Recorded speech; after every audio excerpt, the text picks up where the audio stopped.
Good morning, good afternoon, or good evening, wherever you might be in this fine world. You are listening to the Startup Selling Show, talking sales with Scott Sambucci. That's me.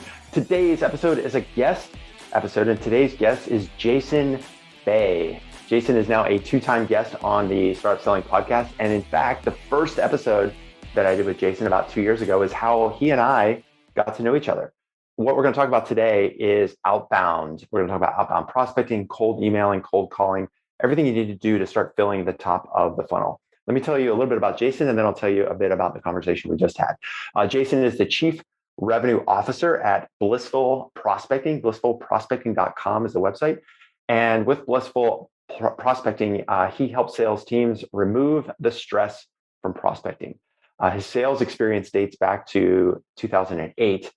At the age of 19, he ran his first six-figure business painting houses while attending Oregon State or University. You're going to hear a lot more about how painting houses is the precursor to all of the work that he's doing each and every day with his clients and with our clients in our startup selling program.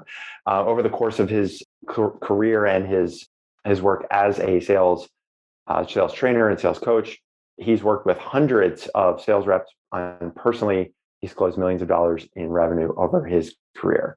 At the end of the conversation, Jason and I talked a bit about where the best place is to find him or get in touch with him. The best place you can go is the blissfulprospecting.com, blissfulprospecting.com. You can also find him on LinkedIn, Jason D. Bay. I absolutely positively would implore you to either go to blissfulprospecting.com and download his reply method guide for outbound emails, or subscribe to his podcast. Follow him on LinkedIn. His content is epic. He does awesome stuff that you're going to learn from each and every time you hear from Jason. So make sure you get on his list and reach out to him. So let's talk about today's conversation. Painting houses. What does painting houses have to do with outbound? Well, Jason will talk a lot about how he started his sales career going door to door, offering to people how to get their houses painted by him and his team. And so we dove deep, and then he very quickly showed how the work he was doing door to door transitioned into his work, and the principles of how to set up those meetings with those prospects relates directly to B2B outbound. From there, we talked about this idea of conversation narcissism, or more appropriately, taking a me-centric approach versus a you-centric approach. Me-centric versus you-centric, just meaning when we're out there prospecting, are we really paying attention to the prospect? Are we really listening to them and their needs, as opposed to quickly moving a conversation away from what the prospect is sharing with us to what we can do to help them out? He dove deep into this, and I think it's a part of the conversation you really want to listen for. We talked about this idea of permission-based selling. So how do you, in a cold call, in an email, throughout your sales process, how do you gain permission and really give your prospect a lot more freedom and a lot less stress by showing some empathy and building trust with them by doing what he calls permission-based? We talked quite a lot about that topic as well. From there, we talked about the importance of teaching as opposed to taking, this notion of always be closing, giving people options about what to do next, as opposed to forcing them down a sales funnel. And finally, we talked about the difference and the importance of doing quality first outbound versus mass blast. I think there's a preconception and the wrong conception that either you have to do mass blast where you're batching and blasting thousands of emails at a time, or you have to do individual one at a time emails. What Jason teaches and what he shows to his clients and to our clients in our Startup Selling program is, how do you do personalization at scale? How do you find a niche? How do you create some customized messaging that will change your response rate from 0.01% to getting 3 to 5% of the emails you send out, getting a meeting on the books? Imagine if you're getting 3 to 5% meetings booked on emails that you're sending out, not replies, emails that are generating meetings at 3 to 5%. And we talk quite a bit about that as well. The last thing we did talk about, just very quickly at the end, was how to think about outbound if you've been tentative about it, if you don't think that it works anymore. What if you want to take a product-led approach versus a outbound or sales approach with scaling your startup? We talked a bit about that and giving you some frameworks and some ways to think about that conundrum that you might have in your mind. So that's it for now. I'm super stoked to have Jason as part of our startup selling coaching program. In addition to the work he does at Blissful Prospecting, he's running coaching calls with our group of clients every single month. He does that a couple times a month, as well as he's worked with teams individually with everything down to like opening up their email in Apollo or SalesLoft or Outreach and saying, okay, let's look at the email sequence that you're setting out. Let's look at your messaging. So there's nothing that Jason, there's nobody in the world that I know that's better at doing outbound than Jason, because I've seen him work with clients each and every day and help our clients get the results that you probably want to get for yourself. So make sure you pay attention to this episode. You're really going to be glad that you did. And if it was up to me, I have Jason on the podcast every single week because I just love jamming and talking about sales with him. So that's it for now. Let's head over to my conversation with Jason Bay. What's up? Jason Bay. What's going on, dude? I finally got the iPad, dude. You upped your game. This is going to be a significant life improvement. It's been a little bit to get used to because I mean you can't beat the feeling of a marker or a pen on paper. Yeah. But it's just, oh man, it's just so money to be able to just share it. I don't have to position this camera that I have here in a certain way, and it's just kind of awkward, So I'm excited, man. Well, you're gonna have all kinds of different problems with it as you get going, but it's fabulous, man. It's like the best investment I've made in a long, long time. Yeah. I do all my thinking now on my iPad. I sketch things out. Figuring out a model or like, okay, how do I rearrange this stuff? Everything I do is on this iPad. So everything, I mean, and I download everything to Dropbox in case I lose it, because it'd be like losing your cell phone. Yeah. or worse.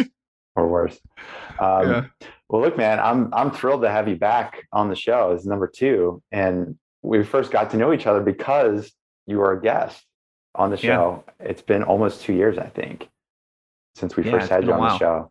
And since then, our relationship has changed markedly. You're now what I consider a very good friend. And absolutely, you also have been a fabulous coach in our coaching program with our clients. So I know you just came out of a coaching call like an hour ago, and Matt already sent me an email. He's like, or a Slack message. He's like, "Oh, dude, this is an epic call." Yeah. Was it like Yuri was using, like, she's the Any Thoughts email, and she already booked 3 meetings from it, and Jose was there, and I was like, yeah, I love it. Like you always have the best calls. So oh no, it's pleasure, dude. I was pretty fired up today because the call got started out, and Jose's like, I just got a meeting from a cold call that's working better, and then Yuta was like, the meetings from the Any Thoughts, and I'm like, okay, fuck, like come on, let's go. Like, I'm ready. I'm ready. It's like me doing 10 burpees. I'm like, let's go. Yeah, that's one of the biggest things as a coach. I think that's so awesome is I just get a dopamine hit every single time someone shares a win off something that we tried, like just without fail. Yeah. I love to see when they actually take the action and implement. There's so many ways to get ideas. Oh, I want to think about this, or let me consider that. But then they go and do it. And then you hear back from like, oh, I did it and it worked. Yep. Yeah, it's the best. It really is the best. That is what the dopamine hit is a good way to describe it, for sure. Yep. Well, should we get into today? What do you think? Ready to rock and roll? Man, I'm ready. Yep. So I've already done a short bio of you before we hopped onto the call, so people already know who you are and what you do. I would like to ask you one question before we dive into the topic of Outbound, which is, what made you decide to start a house painting business when you were at Oregon State? Was it just I'm cash strapped and this is an easy way to get money, or was there something else that led into that being your first business? Yeah, so I originally wanted to be a forensic scientist. So I watched a lot of CSI in high school. I thought it was super badass, right? And I actually went to and got mentoring at the high school. So I got to hang out at a police department and all this other kind of stuff, right? So I thought it was really cool. And in college, I started taking classes, and I figured out through doing that it was a very different kind of job than I was expecting. You actually sit in a lab all day, and to remove bias, they don't even tell you what case that you're working on. So in CSI, you're seeing someone do 3 different jobs, which would normally be, 3 different jobs. Right? Yeah. You don't get to carry a gun and bust down doors and analyze evidence and go to the lab and do all that stuff in one. But someone came into my classroom, a guy named Barry, he's my best friend now. And it was for a company called CollegeWorks Painting. So it's kind of like a franchise kind of opportunity. And he basically said, hey, anyone here want to make $10,000 over the summer? Because that's what the average person makes. And I was like, yeah, sign me up. And I went through their interview process, and it was, pretty selective because you're going to be going door to door. You got to know how to sell, and you got to be teachable, and you got to be, hardworking and all that kind of stuff. And I honestly didn't know that I would be going door to door. It just seemed more appealing to me than working at a mill for 60 hours a week, which is what I did the summer before. And I don't mean to sound like an asshole, but it came really natural to me. Teaching sales did not come natural. That part was really hard. But actually selling, I was really good at going door to door. I hired my friends to help me do it. We found 120 leads, dude, our first weekend of people that wanted estimates from me. And then the next weekend, my friend Barry, he goes 0 for 5 with me on a Saturday. And with house painting, it's 3 to 6 grand usually to paint your house. It's not cheap, but you're supposed to book, about a third of those on the spot. You're supposed to walk out of their house with a check. So he Yeah. goes 0 for 5, and I'm like, oh shit, what did I sign myself up for, And then that Sunday, I go 3 for 5 by myself and Wow. pretty close to 10 grand. And over that part time in the spring and full time in the summer, I made it almost 30 grand off selling about $100,000 worth of paint jobs. So after that, I read Little Red Book of Selling was the first book that I grabbed, and I was got into like Jeffrey Gitomer and stuff, and I was like, I want to do like what this guy does. I want to be a sales trainer. So I worked with that company throughout college as a sales manager too, and we could dig into that if you want. But there was a whole learning curve into being a manager and actually coaching people on how to do this. So like most salespeople, I got into sales by accident. Wow, man, that's a great story. I'm so glad I asked about that. I had Yeah, no idea. I never wanted to get into sales or business or do any of that kind of stuff. Yeah, interesting. So I'm curious if I could, when you go to somebody's door and you knock, what's the script? Oh, I still remember it. Hey, my That's why name's I'm asking, I'm Jason. sure. Yeah. I'd say, hey, big smile on your face. Hey, my name's Jason. I'm a student at Oregon State University. And the reason I was coming by is that I'm running a house painting business this summer. We're painting a bunch of homes in your neighborhood. And I was coming by specifically because I noticed you had a little bit of peeling paint on your fascia board up there. Like, do you have a painter in mind, like, to get that fixed this summer? That was the pitch. And they'd be like, oh, no, we're kind of thinking about it. Well, hey, that's what we normally say. And we're offering free estimates right now. I could totally come by next weekend, give you guys a quote. I don't know if you guys are thinking about changing the colors, anything like that. You interested in getting a free estimate? And most people would say yes to that if you Hmm. did it in that way. But you would get like the same objections you do when you cold call. Like honestly, if you can, like people talk a lot about the differences between B2C and B2B. If you start your sales career in B2C and get good at doing that, the B2B stuff's way easier because you can research people, Yeah. right? You can research people, you can know stuff about them going into it. You can call them during business hours, and it's kind of okay to reach out to people that you don't know. You're in this case, you're reaching out to people that like they don't want to hear from people at their door. So the same stuff applies. Smile, being presentable, like looking like you did your research, basically, pointing out something, not trying to close a deal at the door and trying Mm, to set the meeting. Like all the same principles apply. It's really, really weird. I love that. And the script, I'm sure, was tested and revised, Yep. to the word, because I noticed he's like, hey, my name's Jason. I'm a student over at Oregon State. It's like right away, Yep. people are like, oh, it's a poor student. I got to hear this person out. So Yeah. that's like that's the first line of your email. If it's a cold email, like, okay, the job of the first line is to get you to read the rest of the email, right? That's what Yep. you just did. And then, you create social proof. Oh, we're painting a bunch of houses in your neighborhood. So right away, it's like credibility. Oh, Bob down the street, you're working at his house. Cool. And then after that, you pointed out not like a major thing. Oh, I noticed you had a few cracks. It wasn't like you're making them feel bad, like, hey, your house looks Yeah. terrible. And I'm sure every house, regardless, unless it's like a brand new development, there's going to be something you could find pretty quickly. Like Yep. even my house is in pretty good shape, and I know, like I looked at it the other day. I'm like, we could probably use, some at least washing on the outside of the house. So it's easy to find Yep. things. And then, like you said, you're not trying to book get the check. You're just, hey, free estimate, basically no risk. Who's going to say no to that? Yeah. No, absolutely. It's very, very similar, like eerily similar to like when I got into B2B in the cold outreach game. I'm like, oh, wow, this is basically the same kind of principles apply here. Like, I'll go a layer deeper. A lot of people, what they would do is when they first get hired at College Works, they would go to neighborhoods where every single house is basically like falling apart. And they'd be Yeah. like, just because there's a really big need here, they think, oh, I'm going to have a really good time. And need is very different from what I value and what I can afford, Mm, value and budget. And the key was kind of going into neighborhoods where maybe one or two out of every 10 houses really needed to be painted, but most of them are like yours. There's just like a little thing here and there because it's Yeah. a values thing.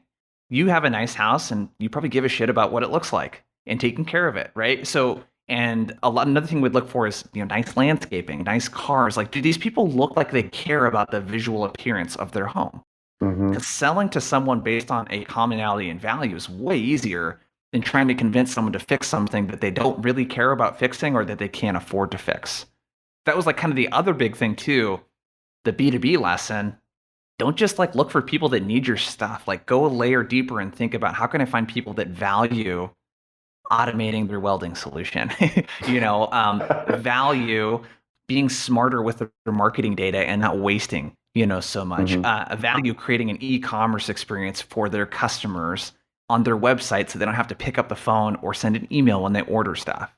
Like Hmm. looking for people that actually care about their customers.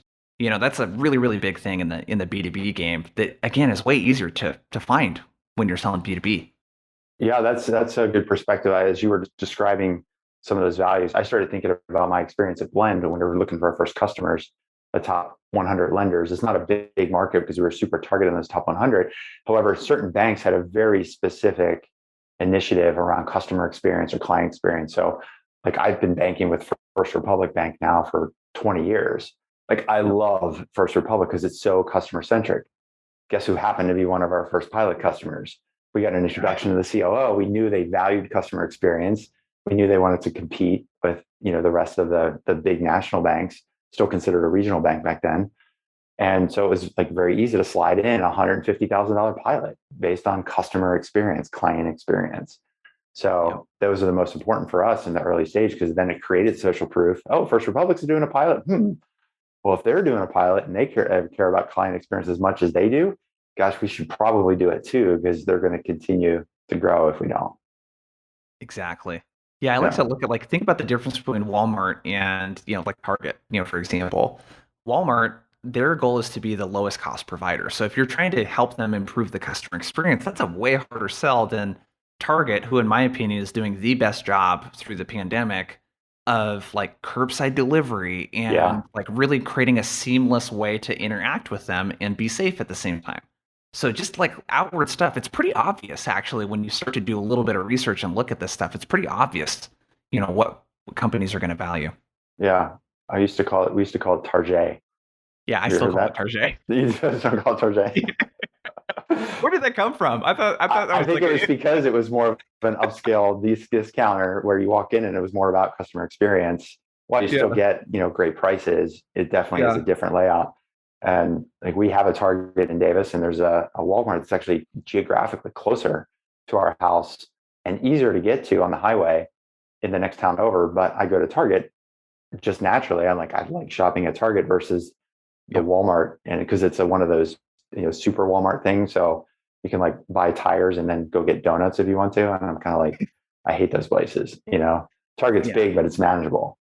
yeah, Um, so, well, cool, man. So I wanted to maybe just to switch a little bit because what I just did twice to you is a topic that I wanted to ask you about, which is conversation narcissism.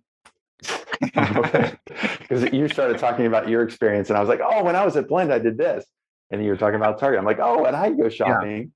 And so Mm. this is a topic I know that you and I chatted about a little bit a couple of weeks ago. And it's one of the kind of the themes we wanted to talk about today, which is me centric versus you centric.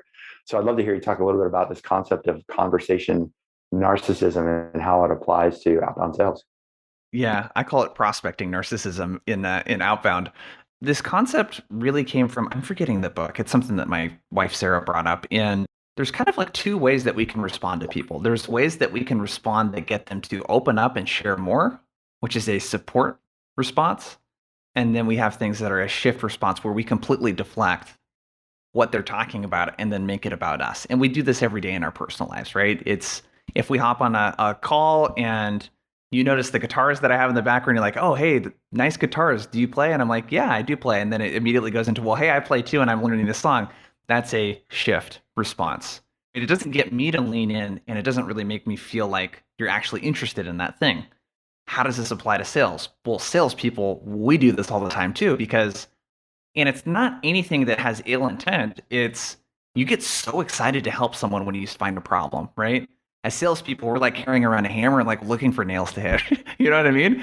And it's one of those things where a customer will come to you and they'll be like, yeah, you know what we're having problems with? We can't seem to hire welders these days. And we're like, oh, wait, well, we have a way that you don't have to hire them at all. You can automate it. And what that does is it shifts all of the focus away from the prospect and doesn't get them to lean in and be curious. And it doesn't get them to really feel like you understand their problem. This is why people feel like they're just trying to sell stuff to them, right? This is what really creates such a bad experience for a lot of prospects on the receiving end. So a really simple example we could use in a sales call or a cold call, actually, would be more applicable to the topic we're talking about today is, well, when someone says, I'm having a heck of a time finding welders right now and filling those positions, it's be curious about that. Well, how's it going? Tell me more, Scott. How's that going? Oh, Scott, I'm actually hearing that from a lot of other manufacturers right now. Are you kind of running into a situation right now where even the people that you do hire, sometimes they don't even show up to work on the first day? Yeah, like show them that you understand where they're coming from. That's going to make them feel understood. That's empathy, right? And empathy is the thing that creates trust. When I feel like someone that I don't know, when they can become more familiar to me and I feel like they understand where I'm coming from, I'm so much more likely to want to take a meeting with you. So we can dig in way more tactically if you want to, but that's kind of like what we're trying to do from an empathy standpoint, is just make this person feel understood and get them to share a little bit more so we can get a layer deeper than that surface level pain that they share with you. All right, folks, we are off and running my conversation with Jason Bay. In the course of our conversation, you've heard us talk a bit about sales quality. You've heard us talk about our startup selling coaching clients and the people that Jason helps each and every day. If you're listening to this podcast, you're probably one of those people that's looking for help. You're looking for ideas. You're looking for what's that nugget of information. And so that's a really great start. Where I would also invite you to do, which is like, look, maybe take a step a little bit deeper. If you want to grab 15, 20 minutes with me or somebody on my team, what we can do is run through what I call a situation session. So in that situation session, what we'll do is send you a quick type form, ask you 3, 4, 5 questions about your current situation at your startup. Where are you now? Where do you want to be? What are some of the things that you would like to grow into? Maybe what are some places where you feel like you're struggling? And then in that situation session, what we'll do is diagnose exactly where you need to be focusing, where we'd recommend that you focus over the next 6 to 12 months in order to get out of that current stage that you're in to that next phase of your startup's growth. So if you want to grab 15 minutes with us, book a situation session. It's really, really easy. All you have to do is send me an email, scott@salesqualia.com, sales, QUALIA.com. Just type the word situation into the subject line. That'll let me know you want to book a situation session. I personally might not see the email right away, but Jocelyn, my executive assistant, she's in my inbox each and every day. She sees those messages come in and she will find a time with me or somebody on my team and we'll have a quick chat. We'll run that situation session with you. And after that, if there's a way for us to talk about how we can help you out beyond just podcasts and situation sessions, we can always talk about how that works. But first and foremost, if you just want to get a second set of eyes on what you're doing, maybe you're thinking about Q4 for the rest of the year, like, man, we really got to nudge the way we're doing things, or maybe we're just thinking more broadly around like, we got to get more repeatability and scalability in our sales process. We're just not sure how to do it. That's a great opportunity for us to jump on a call and have us give you a view of what we think you should be doing. Okay, so that's it for now. Send me an email, scott@salesqualia.com. Write the subject line situation into the email. We'll get that meeting booked for you and for me or somebody on my team. We'll make it happen. All right, that's it for now. Let's head back to my conversation with Jason Bay. Yeah, well, if we're going to turn this into like straight up tactical stuff, whether it's like you say it's a cold call and your script was, hey, we're trying to find new welders to hire. Even before you get to that part of the conversation, it's like, hello. Yeah. It's like, how do you use this? What did you call it? Not conversation, prospecting. How do you reverse this tendency to prospecting narcissism? My words are getting a little mixed up. Yeah. Like, how does that look in a cold call when that person actually is the 1 out of 50 who does pick up when you dial them? Yeah. So maybe we run through a script. Yeah, for sure. So the way I think about cold calls is the thing that people tend to make the mistake of is they think about this prospecting narcissism thing comes in. It's like, what do I want from this cold call? So typically when people build a script, Scott, I'm sure you've been a part of a lot of these conversations. They'll build a script and they basically, what do they start with first? what do we need to qualify this person on? What are the minimum requirements that they need in order for us to like want to do a meeting with them? And then they think about, well, what are the questions that I could ask them to qualify them? And how do I close them and get them to set up a meeting? And what they completely forget, it's not that those things are bad. What they forget is the stuff on the other side. What does the prospect need to experience at each stage of this call in order to want to continue with the next stage? So we need to reverse engineer what a cold call is and reverse engineer it in terms of what the prospect needs to get from this call to want to commit to taking a meeting with you. So I look at it in 3 parts. There's an intro, there is a hook, and then there's a close. So with the intro, that's the first, depending on how quickly you can get your intro out, that's the first basically 15 to 30 seconds. Let me ask you, Scott, actually, do you pick up cold calls actually just to listen to what people Every say? once in a while I do. If I'm in a spot where I'm like, okay, I got 15 minutes and I don't have a 15-minute task to do before my next thing, I'm like, yeah, all right, let's see what this person does. So if we had to zoom in on one of those moments, what's kind of going through your head when you see an unknown number and you're debating whether or not to pick it up? First of all, I wonder whether or not there's going to be somebody on the other line, because oftentimes I get calls and you pick up and it's just a call to see if your number is valid. So that's frustrating because it's disruption. Secondly, then I'm listening to know whether or not this person even knows really what I do. Like, have they done anything, any kind of research, or am I just something on a list? And 99.99% of the time, it's one of those two. Yeah. So it's like, is this a person? Is this going to be relevant to me? So we need to get all of those things out of the way in the first 30 seconds of the call. So you want to do what I call remove the surprise and then leverage a permission-based opener. And it's really simple. You don't need to get, everyone wants to know the best way to open up a cold call. Really, it's the stuff after that that's really important. So I do something very simple. Remove the surprise is, hey, Scott, Jason with Blissful Prospecting. I'm a human and I've identified myself, right? The next part, permission-based opener. What we tend to make the mistake of with just sales in general is that we try to take autonomy away from our prospects. We try to take away the options, right? Think of it, alternative choice close. Were you taught that? Oh yeah. Hey, do you want to go with package A or package B? Yeah. Would you like the red one or the blue one? Yeah. We don't give them a way out. That's like not even an option. So a lot of the discomfort that I hear people talk about when they're cold calling is, well, if I give the prospect an opportunity to hang up, aren't they just going to say no to me? Hey, they could. But actually, a much higher percentage of people will opt into that call if you give them a choice. So it's, hey, Scott, Jason with Blissful Prospecting. I know I probably caught you in the middle of something, but you got a minute for me to tell you why I'm calling, and then you can let me know if you want to keep chatting? Super simple. Very Sandler style. Just if you do that, 9 times out of 10, the person's going to say yes. When I do these calls, the person never says no. A lot of it has to do with your confidence and your delivery and all that other kind of stuff. But I call this anti-telemarketing. That's another third piece I would add to this is you want to make sure that you don't sound like a telemarketer, someone that's just calling through a fat list. So talk like a normal person would be talking to their peer, just like I'm talking right now. So in your intro, you're going to do that. Once the person gives you permission, you're going to do what I call a priority drop. So we've talked a lot about priorities. Yeah, this is a big part of what we've been training clients on the last few months. Yeah. So where people tend to make mistakes, again, is they look for all the little nails that they can hit with their hammer, and they will say things like, hey, Scott, yeah, thanks for taking my call, man. I'm reaching out to a lot of coaches, and one of the challenges they have is that when they go to send follow-up emails to their clients after meetings, it takes longer than it should. I'm like, that's such a specific thing that, yeah, it might be an inconvenience for you, but there's like 20 other things like above that in your list of things that are hard right now. You know what I mean? So it's like you could miss when you talk about problems. What you really need to focus on is talking about something that person that's more aspirational that they're trying to accomplish. Then we can kind of couple the problem with it. So I'll give you an example. One of the companies I'm working with, I've mentioned a couple times, that welding company. So it's a hardware as a service and software as a service solution that they're selling to replace welders.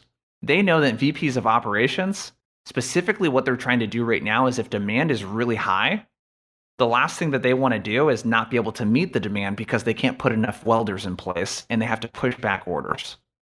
So that's what I'm going to talk about. So Scott says yes to my permission-based opener. Hey, Scott, I'm talking to a lot of VPs of operations right now. I'm hearing one of two things. One, what they're really focused on is dealing with the labor shortage.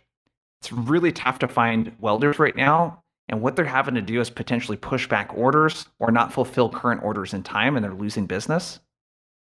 And then two, I might drop something else big. Mm. And I'll ask it, is either one of those two things something that's top of mind for you right now? Yeah.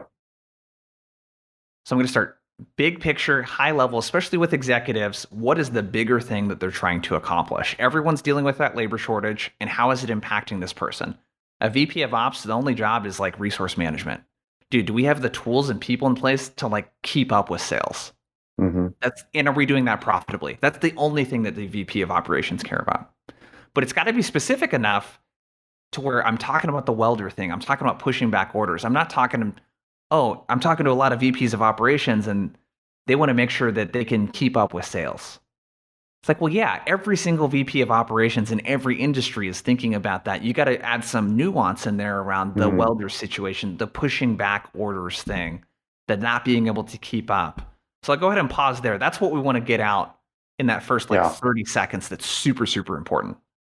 What I was thinking about as you were talking about that more specific script, the difference between, hey, keep up with sales versus, make sure they have the crews properly staffed to do the deals that they have. It reminds me of like in video games, there are these Easter eggs where if you go in a certain spot and you tap that tree 4 times in Legend of Zelda, all of a sudden you get some magic potion. Yeah. Right. But you have to know where the Easter eggs are. And I used to do this myself when I was at Altos Research selling data to the Wall Street market. We're selling to like residential mortgage-backed security traders, RMBS traders, whole loan traders. And when I'm talking to them, I want them to know I know their business. So I would use certain words or phrases that were like the vernacular of that industry that only somebody in the industry would use. Yep. And I would think of them as Easter eggs. And even if it was like a conference booth and they swung by the booth, I'm like, hey, I want to make sure that they know that I know their business. And what you're doing is this idea, like you're telegraphing to the person, like, I get that you have these problems because this is what I do is help solve them. Yeah, I love that Easter egg analogy, because it's like, where they are and you're just looking for them. Yeah. Right. And that's another thing that you could do if you have a conversational intelligence tool that you're using, like a Gong, a Chorus, a Refract, a Wingman, something like that, or simply taking recordings of Zoom calls that you've done with your salespeople. And then you could throw the audio file into something like rev.com and have them transcribe it for you and throw it into a word cloud, which you did recently. Yeah. It's pretty revealing, actually, the different things that people bring up. But that's a really good exercise because labor shortage, that's something that if you're in manufacturing, that's a buzzword right now, labor shortage. That's going to catch their attention. Everyone is figuring out how their individual thing that they're in charge of in their business is impacted by that. Yep. Yeah, that word cloud for us is pretty interesting. It's just like 3 big words right in the middle of it. I'm like, cool. Now I know what to talk about every day. Yeah. The other thing, I also want to backtrack just a moment and talk about this permission-based approach, because we've also found that it's useful later on in the funnel as well, because like you get a lead and you get the meeting and you start qualifying them. You're still in that place where you're developing empathy and building trust.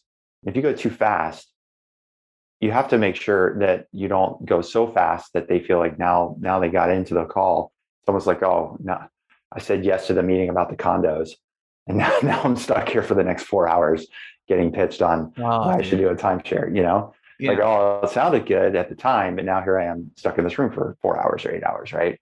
And so one of the things that I've been doing, and I'd love to get your perspective on it or have you chat about it a little bit, is doing it mid-funnel.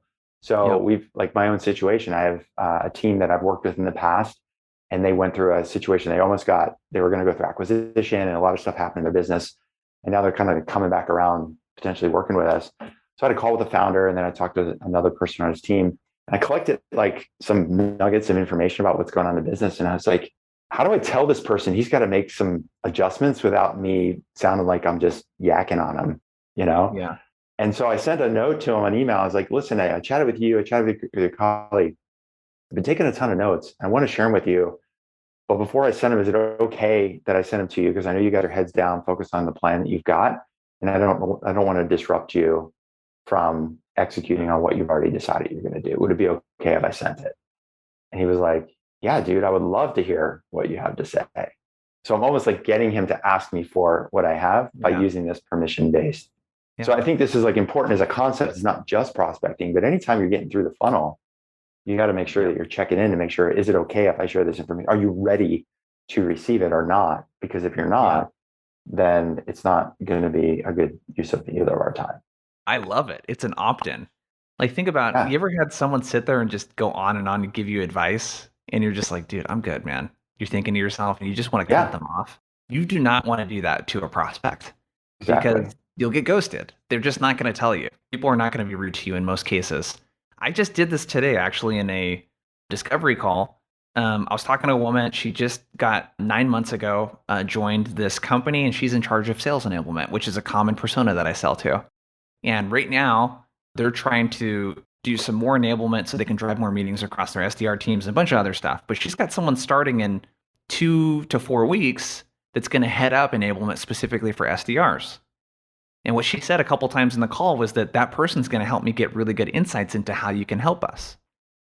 So towards in the middle of the call and then towards the end, I'm asking questions like, hey, Scott, I have a hunch that after this, assuming you like what you have to hear today, that it's probably going to make sense for us to not talk until you've hired that person so we can get a better analysis of what's going on. Or we could totally keep the conversation going and you and I could dig into it a little bit more. What would you like to do? Mm, And she's like, well, yeah, it actually would make more sense because in that next call, we could actually get to some stuff that would like, because they want to work with me. You know what I mean? And just that acknowledgement over, I'm thinking of you and I'm putting myself in your shoes, that's empathy again, right there. I'm thinking about how this is going to impact the other person.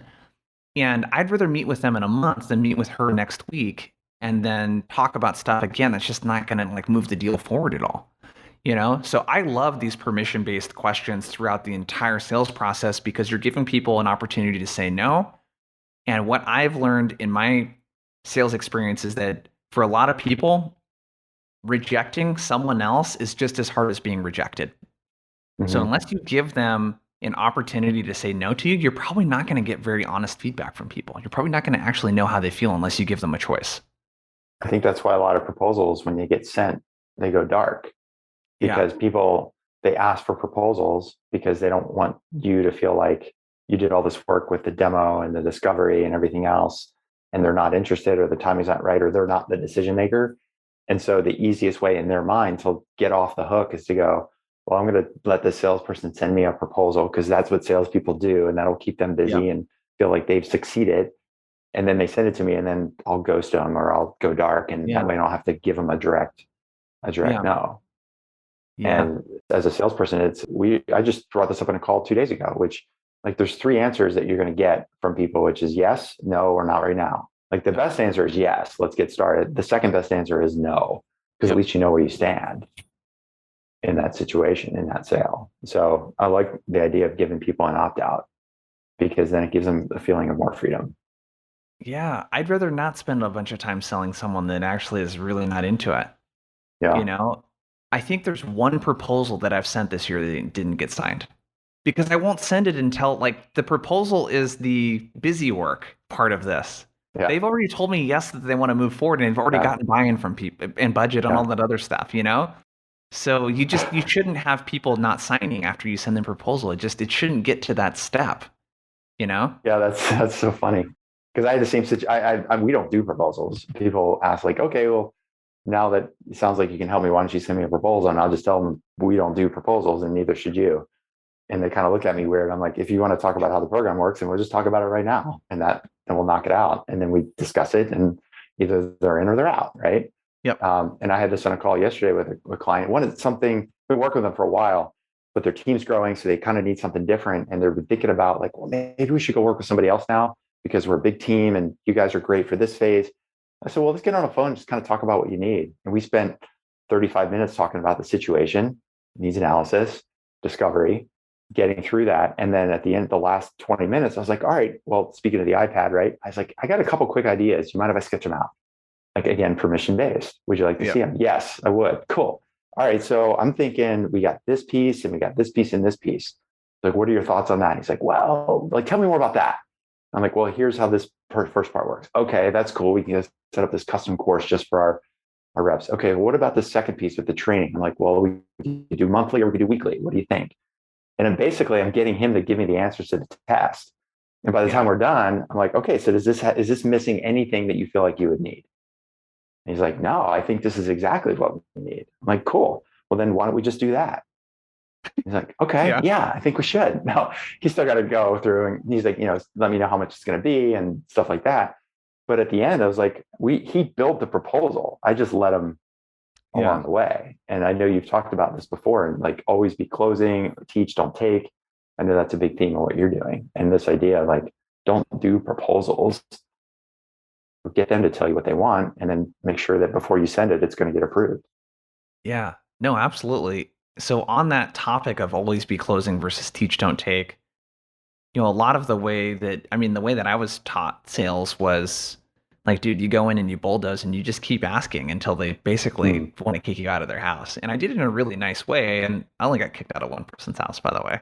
But it was like very just like close. And when I think about it, you ask them what they want to think about it, and then you try closing again. And then if they have price objection, you talk about that and you try to meet somewhere in the middle and do, all of Yeah. that stuff. And that approach just not only doesn't really work that well in sales anymore, but it doesn't really work that well when you're doing outbound either. If you're only asking people for their time and not telling them what they're going to get in return for that, dude, busy guy like you, Scott, or someone busy like me, I'm not going to spend half an hour with someone unless I feel like I'm going to get something from that time. I just don't want to spend that time with someone that I don't know. So the philosophy around teach, don't take is, I was actually talking to this to your crew in our coaching call earlier today. And a lot of the places where people want to start conversations is they think about people that are experiencing the most pain. So I'll give you an example. I won't mention his name, but we got a guy that works for a company. They sell software development essentially, and they do a lot of product, kind of stuff. That's really cool. He was like, I've been reaching out to heads of product and people in engineering and all this other stuff. So he's starting below the line. He's starting with someone that's not really into the strategy part of the business and growing it. Mm-hmm. So he's reaching out to them, basically saying, I do your job. Like, our company does your job. And if you're really busy, we can help you offload some of the stuff that's keeping you really busy. I was like, dude, that's a really tough value prop to sell, man. That's really tough, because if they have immediate pain right now, yeah, they'll probably take a meeting with you, but there's literally nothing in it for them to meet with you outside of them being really stressed out. I was like, you need to start the conversation higher with people that actually want to grow their business, because you're helping them build technology. Like, a chief technology officer, that's what people don't understand about technical people. A chief technology officer, someone in the C-suite, they care about how technology is enabling the company to grow. That's what they care about. They care more about the growth of the company and how they're helping do that than the technology. That's their job. So like, if you start the conversation higher with a VP, C-level, or even someone like a founder that's in charge of revenue, I was like, your CEO and what you guys have experience with, you've done this more times than they have. They just got a big Series A round, Series B round. You've helped dozens, I don't know, maybe it was hundreds for them. It's at least dozens of the same exact companies like theirs that have had these really high growth targets, got a lot of funding, and you know all of the roadblocks that can get in the way of doing that. That's the reason why they should meet with you. Don't make it about saving them some time and offloading some stuff. That's like small projects. So don't start with the people that are most likely to literally that you're competing against in your offer. Start higher. Start with like insights and things that you can actually share, because that's what I would do. I would take a sales call with someone that said, hey, we work with dozens of business coaches, and we tend to see really big areas where their marketing falls flat. And I want to share with you some trends that they're doing. And oh, by the way, we'll also talk about how we help, with some of those kind of stuff. But if I can go in and learn like one strategy that I'm not doing right now, that's worth it for me. Sure. But that's what you need to do to hook people to get them on a call. Don't go for the demo. Don't try to fix the immediate pain, because C-levels, unless you're in healthcare right now, you're not worried about immediate pain. You just aren't. Like, you have people that are taking care of that for you. You're aspirational. What can we accomplish in the next 6 to 12 months, and what's going to get in the way of that? What am I not anticipating that's going to get in the way of our growth and being profitable and reducing risk along the way? Mm-hmm. Yeah, I was just thinking about the example you dropped in way earlier, which is like, if you contacted me about getting clients to follow up on emails that we send out after a client meeting.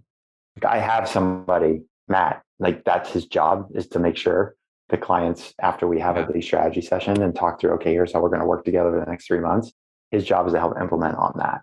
The thing I'm thinking about is, number one, how do I find more clients like that want to get our help? And number two, how do we just more generally get clients to engage with what we do? It's not like, how do we get them to follow up with one email? It's like, how do we make sure that they come to the calls and know that when they're scheduled with you? How do we make sure that they're taking advantage of the client library that we have, so they don't maybe have to spend a bunch of time on a coaching call? They can just go learn on their own. Those are the things I'm thinking about as a person running a coaching company. The coaching is important on a client by client level, but running a coaching business means I got to figure out the whole system. So you're right. If somebody came to me with that, I'm like, yeah, I get it. You could, or Matt could come to me and like, hey, I found out about the system. It's really great. It's going to help us get more clients to email us back after we follow up with them. Like, all right, dude, that's not like the big picture thing that we're trying to get to in the next 2 years. Yeah. How is this going to help you? Like, as the person running the company, you care a lot about why and what, and you have people that help you with the how, Tell me more about that. Say that again. So people, I think that could be easily missed. Yeah. So, I mean, this is a great coaching framework too. That's where I learned from Taki, that format framework, the why, what, how, and the above the line folks, the VPs, C-level, and Skip Miller wrote a book called Selling Above and Below the Line. That's where I got that concept. But the why and the what, a lot of what the executives are thinking about is like, well, the why is what are we, what's the big picture thing that we're trying to accomplish, and like being mission oriented and all this other stuff. The what is, well, hey, in order to accomplish that big, hairy, audacious goal that we have, we need to hit X sales targets. We need to have X amount of leads. And you know what? We need to work with X amount of customers. And then they put a team together, and the team is executing on the how, getting the leads, doing the sales calls, closing the deals, delivering the work, all that kind of stuff. So you just got to really keep in mind who you're talking to. And that if someone said, hey, Scott, because there's a way that you can talk about the messaging and you can scale up to the what and the how. Say, hey, Scott, I was reaching out because what we hear from a lot of coaches is that follow up after coaching calls is a big pain in the butt. But more importantly, a lot of what they're working on is how to engage their clients more and get them participating more so they can get better results. We have a way that we might be able to help you do that based on what we're helping other companies doing. Hey, would it be a bad idea to chat about how other sales coaching companies are engaging their clients so that they can get better results and making it a little bit easier to do that? That's a messaging that's much more compelling for you. Versus Matt, if I'm reaching out to Matt, I'm going to focus all on like the pain that he's feeling every day, sending out these emails, right? Which we don't even know if Matt's actually experiencing pain. I'm using that as a silly example, of course, but that's how you can. Well, he is. I mean, like anybody at his level, with his job specialization, like that's his job, and you're going to get ebbs and flows. Even if clients are heavily invested, they're like, oh, I'm fundraising, or I got to work on the product launch. So all of a sudden that sales coaching email gets a little bit lost in the shuffle. So that's a problem. We have to make sure we stay front and center when it's appropriate. Yep. Absolutely. Yeah. Interesting. So let's kind of bring this all around full circle, because I think if I was listening to this, I'd be saying, okay, you give me some like good tactical tips in terms of this idea of, the introduction and the permission-based approach, and then talking about priorities as opposed to, specific problems. A question that I get, and I know you've gotten this probably 1,000 times or more, which is, okay, that sounds great, but I gotta like a 10,000 company list that I'm targeting. I gotta get 1,000 emails out this week. I've got a sequence built out in Outreach or SalesLoft or Apollo, right? And like, I just got to hit send and get these out to people. So even if somebody were to say, yeah, I get it, I know I should be doing those things, it sounds really hard to do on a one-on-one basis. Like, I need to scale. I got one SDR and that person needs to book 5 meetings a week. How can I get that one SDR to book 5 meetings if it sounds to me like I can't really do any mass emailing. I got to do everything kind of, one-on-one or one at a time. That sounds really time intensive and expensive. So how would you tell somebody what to do or how to think about that problem? Yeah. So the way that you want to think about this is it's really kind of a blend between what I call mass blast and then this like straight up like quality approach. So on one end of the spectrum, if you imagine a circle and let's put like your target market in the middle of that circle, The mass blast approach is I'm not going to customize anything. I'm going to send thousands of emails out. And you're approaching that entire target market as if it is one. So everyone in that target market, just, regardless of their industry, their job title, their situation, they're all getting the same message. There's a really big pro to doing that approach. The pro is that it's really easy, right? The pro is that it's a click of a button away. The big con to it, especially if you have a sales team, is that usually the quality of meetings is really bad. No smart person is going to take a meeting from that type of outreach unless you get lucky. The other big con is that there's a lot of rejection. For the people that send these emails and make those types of phone calls, there's a lot of rejection, a lot of burnout associated with that approach. On the very other end of the spectrum, you have, well, Jason, let's customize every word of everything that we're saying. And let's treat everyone as a unique individual snowflake, right? And you got that target market in the middle, and you're saying, hey, I'm going to reach out to every single little individual in there as a unique snowflake. Pro, quality is much higher. You're going to get better meetings. You're actually going to get meetings from it. Big con is that takes way too much time, right? So we got to find a blend between the two. And the way that you do that is, if you imagine, again, that target market, that circle in the middle, imagine little circles and pockets within that circle. So you're going to start to find segments within your target market that have a lot in common. So for example, if we're looking at, so I work with another company that sells CRM solutions. And they're kind of in this little niche where they're like, hey, we're not going to sell CRM solutions to everyone. They could use a CRM. We're going to focus on higher ed. And specifically, we're going to focus on universities that are private, or trade schools that are private in some sort of nature, because they tend to have a little bit more budget for this. So we're going to specialize in that. And we're also going to specialize in insurance and healthcare. So for the higher ed, we're so specific with that because it's like, okay, there's thousands of companies that fit that profile. We're going to reach out to a director of admissions or a VP of admissions. And basically every VP of admissions at any private school is dealing with the same exact thing. They're either meeting enrollment targets right now and things are really crazy, and it's just a matter of how do we keep up but find the right students and put them in the right programs so that we're filling up our individual programs. Or two, you're not hitting your enrollment targets. And the big problem right now is that you have to make use of every single lead that comes your way, and you're competing against a lot of other universities. I can use that same message with very little customization for every director, VP of admissions across any higher ed school that I'm reaching out to. So it's really about, how do I find commonalities in the folks that I'm reaching out to, the companies I'm reaching out to, the situations maybe that they're in. That's another way that you can segment. So I have another client that helps outsource customer support. So the way they've bucketed the companies they reach out to is who's got a chatbot versus no chatbot, who has 24/7 coverage, customer support versus who doesn't, and who doesn't have a way to engage through chat or email, and it's only phone. Those are 3 different messages, but now I can put hundreds of companies in bucket A, hundreds in bucket B, bucket C, and it's very similar messaging. And maybe all I'm doing is customizing the first sentence, saying, hey, Scott, notice that you've gotten some really good results in the customer support side of things around increasing kind of customer satisfaction on LinkedIn. Or, hey, I noticed that based on your reviews of your products on XYZ page, that you guys seem to really value customer support and providing a really good experience. And the message is just the same after that.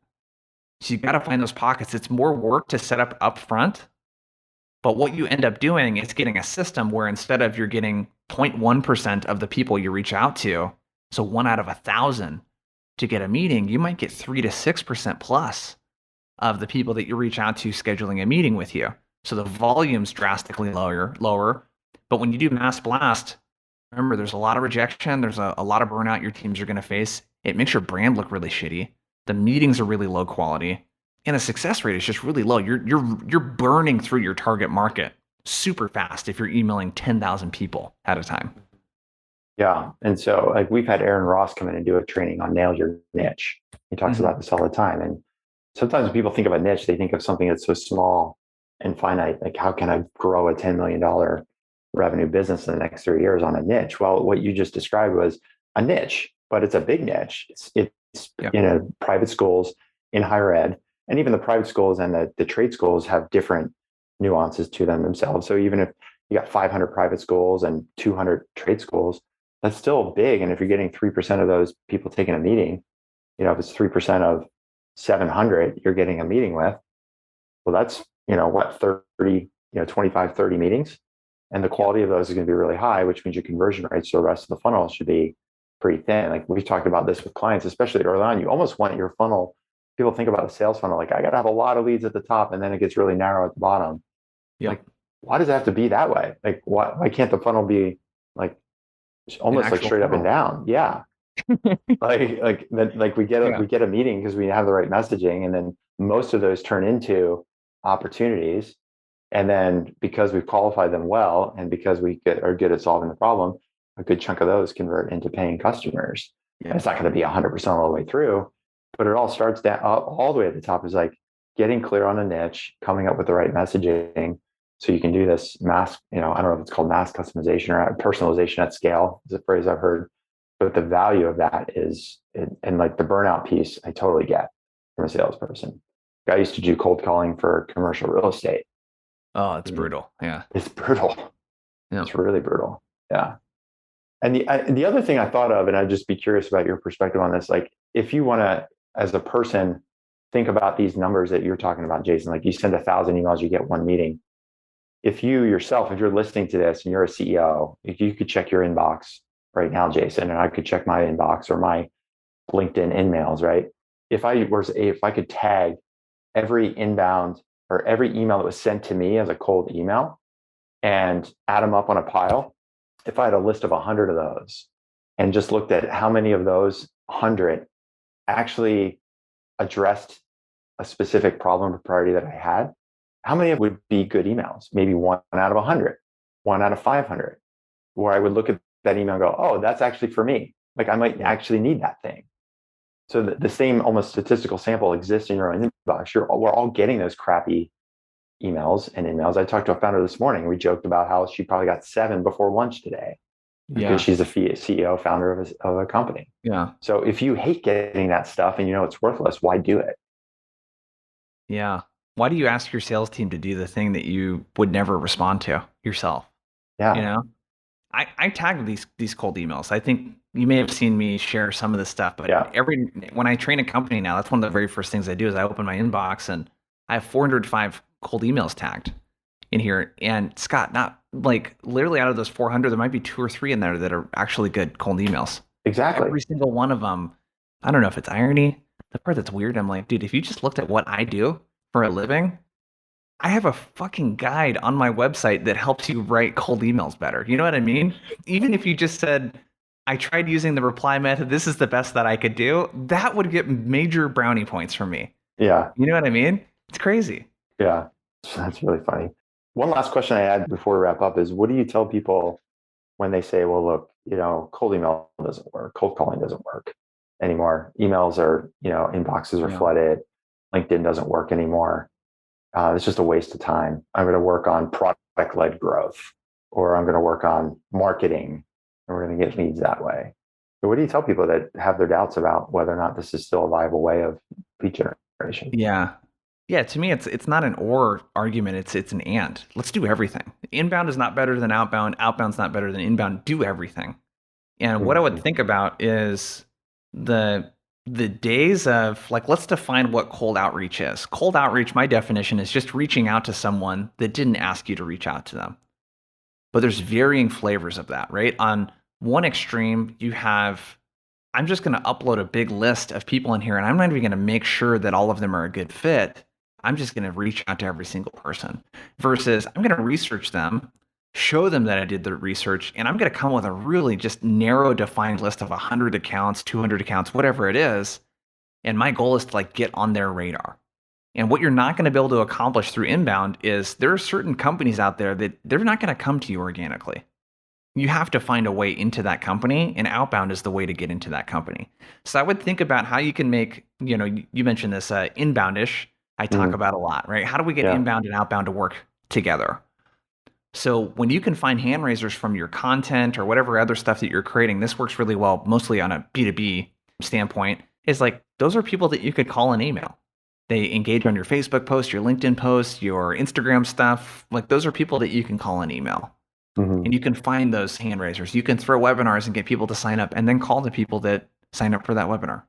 So there's a lot of ways that you can make it work together. But what I would think about is, how can I enhance the stuff I'm doing from an inbound standpoint and put that content, all that good stuff in front of people that are not going to come to me organically? because that Fortune 500 list that you're working as a startup, dude, they don't know who you are. They don't. And no VP or C level is going to proactively find you to do a call. They're going to send their assistant on a wild goose chase to talk to 10 vendors and then come back to them and then have someone on their team talk to the top 3 that they picked out. And then they may or may not get involved from there. If you want to start a conversation at the VP or C level, you got to reach out to them. Like that's the way to do it. So it's not about doing either or. It's like do both. One isn't better than the other, but you got to do both.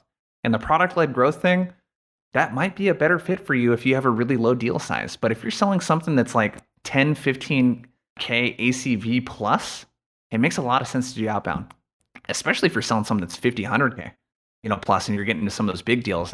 What are you doing if you're not doing outbound? That's what I want to know. What are you doing? Like, what's creating a consistent lead flow? Hope and prayer. Yeah. I mean, frankly, I've never, unless you have like a really tight network and you can get introductions into that C-suite, at some point, you're going to have to do the outreach. Like the one thing I would add to what you said would be, if you're a founder of a company, you've built a startup, you've dedicated your life to solving this problem that your product solves, you owe it to that person to let them know that you exist, because that's the person you built the thing for. Like, what are you doing? If you built the thing and you're like, don't go tell the person that needs it the most about it, aren't you letting them down? Like, I would want to know if there was like a really great running shoe on the market and my friend that works at a running shoe company didn't tell me about the latest model that's like 2 ounces lighter and has more durability. And I didn't know about it, I'd be pissed. Like, dude, why didn't you tell me about this new shoe? I really could have used that last race, So that's the way I try to get myself to think about it too. Even when we talk about what we do, because I think a lot of people are just naturally maybe a little introverted, or this idea, that they don't want to. I'm an introvert. Yeah, me too. I consider myself an introvert, which I think people find to be crazy. I hate talking about myself. I don't like selling my stuff. I try to avoid what the other person might consider a sales call. I just think of it as, we're going to build a plan and I'm going to show you how we work and how we can help you. And then you get to take the blue pill or the red pill. Like, it's up to you. I'm going to open 2 doors. You tell me which one you want to go through. You want to keep doing it on your own? Cool. You want to work with me and the team here? That's cool too. But I can't push you through the door. You got to decide on your own. That's the only way I know how to sell what we do, because otherwise it feels weird. If I hear that selling voice, that's weird. I don't like that selling voice. Yeah, me neither. Yeah. Well, listen, man, where can people find you? Where should people go to learn more about you, Blissful Prospecting, how you help salespeople, sales teams? The floor is yours, man. Yeah. Well, if you're a startup, definitely Sales Quality. That's the place to get access to me through the coaching and like all that other stuff. We also do some cool stuff over at blissfulprospecting.com. So a couple things there. So if you're like, hey, just want more of the free stuff, we got a podcast there that's just about outbound. There's guides on how to do video prospecting. There's a reply method for your cold emails, all that kind of fun stuff. And then we also work with individuals and we work with companies. So we have a program called Outbound Squad that's pretty badass. And if you're like a top 10% rep and you want to be around other top 10% reps and a bunch of badasses that are doing outbound, that's something that you can check out there. And then we also work with companies too. So we have a program called Accelerator. So if you're like, hey, I got a big SDR team or AE team, and I'd love for them to do outbound in the way that, Scott and Jason talked about today, you can reach out to us there as well. Okay. And everything is on blissfulprospecting.com, right? Yep. Yeah. And at a minimum, just get on Jason's list with the reply method or some other way of getting his content, because you said you don't like selling your stuff, but I'll speak for you. Like your LinkedIn posts where you do these video snippets of interviews that you're doing from your podcast. Like, I sit and watch those. That's how I learned about this concept of conversation narcissism. Yeah. Just watching that. It's just like such good content. It's not your typical, like, this is the subject line you use in an email to get people to open more. It's like really good stuff. You think really deeply about prospecting because, you used to paint houses when you were 19. Yeah. So this is in your DNA. So definitely make sure that you get on Jason's list, because you won't be disappointed for sure. Dude, thank you. I'm looking forward. I always love hanging out with you and spending time. So I can't wait to get back up to Portland at some point. We'll grab another dinner. And in the meantime, we'll just keep talking about sales and helping people grow. Absolutely, dude. Appreciate you having me on, man. Yeah. Thanks, Jason. We'll talk soon. See ya. All right, dude. I got to bounce to a client call. Dude, this was fun, man. Anytime. See ya. All right, later, dude. All right, that is a wrap. Like I said at the top of the podcast, I could talk sales with Jason all day long. I'm so glad that he cold emailed me to get onto the podcast 2 years ago, because that's how our relationship started. And ever since then, we've done a lot of great work together, and looking forward to many years ahead. He's somebody who I certainly consider a good friend on a personal level, and professionally, he's just somebody that just constantly brings the heat. I like to tell him that he's an effing ninja at what he does. He joined a masterclass that we were teaching this week, and within 15 minutes, he diagnosed one of the teams that was joining exactly how they should adjust their outbound messaging to book more meetings, and that team is putting it to work already. 15 minutes, he's like, he really is a ninja when it comes to outbound and prospecting. So do make sure you check out Jason at blissfulprospecting.com. If you are in sales, if you're an SDR team, if you're an SDR yourself, and if you're a startup founder and you want to get some time working with Jason along with all the other parts of your sales process, pipeline negotiation, demos, when and how to hire a sales team, then that's a great place for us here at Sales Qualia to help you out. So like I said earlier, you can shoot me an email, scott@salesqualia.com. Just type the word situation into the subject line. We'll make sure we get a 15-minute call, 15, 20 minutes. We'll figure out what's going on with your business and make some recommendations. And in the meantime, if you have been listening to this podcast and you're all the way to this point of the episode, tells me you're digging the content. So I'd love for you to like, comment, subscribe to the podcast. Make sure you tell a friend or 10. Viral is still the best way for people to learn about podcasts. So tell a friend or 10 and share this episode with them. Really appreciate it. Okay, that's it for now. Look forward to the next conversation with you and our next guest coming very, very soon. And for now, this is Scott Sanducci signing off.